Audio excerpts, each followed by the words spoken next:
ಬೆಳಗಾವಿ ನಗರದಾದ್ಯಂತ ಕೂಡ ಭಾರಿ ಮಳೆಯಾಗಿದೆ. ಮೀನುಗಾರಿಕೆ ಉಪನಿರ್ದೇಶಕರ ಕಚೇರಿಗೆ ಕೂಡ ನೀರು ನುಗ್ಗಿದೆ. ಬೆಳಗಾವಿಯ ರಾಮತೀರ್ಥ ನಗರದಲ್ಲಿರುವಂತಹ ಕಚೇರಿ ಏನಿದೆ, ಕಚೇರಿ ಮುಂದೆ ನಿಲ್ಲಿಸಿದಂತ ಬೈಕ್ಗಳು ಕೂಡ ಭಾಗಶಃ ಮುಳುಗಡೆಯಾಗಿದೆ. ಅಷ್ಟರ ಮಟ್ಟಿಗೆ ಮಳೆಯಾಗಿರುವಂತದ್ದು ಬೆಳಗಾವಿಯಲ್ಲಿ. ಮೀನುಗಾರಿಕೆ ಉಪನಿರ್ದೇಶಕರ ಕಚೇರಿಗೆ ನೀರು ನುಗ್ಗಿದೆ. ಬೆಳಗಾವಿಯಲ್ಲಿರುವಂತಹ ರಾಮತೀರ್ಥ ನಗರದಲ್ಲಿ ಕಚೇರಿ ಇದೆ. ಕಚೇರಿ ಮುಂದೆ ಇದ್ದಂತಹ ಬೈಕ್ಗಳು ಭಾಗಶಃ ಮುಳುಗಡೆಯಾಗಿದೆ.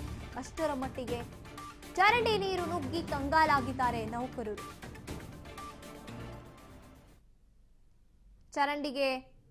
ಚರಂಡಿ ನೀರು ನುಗ್ಗಿದೆ, ಕಂಗಾಲಾಗಿದ್ದಾರೆ ನೌಕರರು. ಇನ್ನು ಅಲ್ಲೂ ಕೂಡ ಹಾಲಿಕಲ್ ಸಹಿತ ಮಳೆ ಆಗ್ತಾ ಇರುವಂತದ್ದು. ಕಚೇರಿ ಒಳಗೆ ನೀರು ನುಗ್ಗಿದೆ.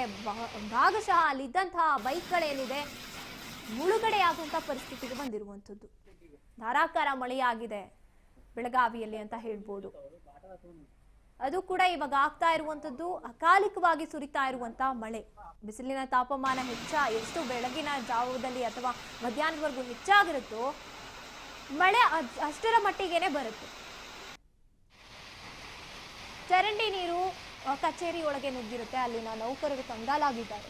ಅಷ್ಟರ ಮಟ್ಟಿಗೆ ಏಕಾಏಕಿಯಾಗಿ ಅಕಾಲಿಕವಾಗಿ ಸುರಿದಂತಹ ಮಳೆ ಪರಿಸ್ಥಿತಿಯನ್ನು ತಂದಿರುವಂತೆ.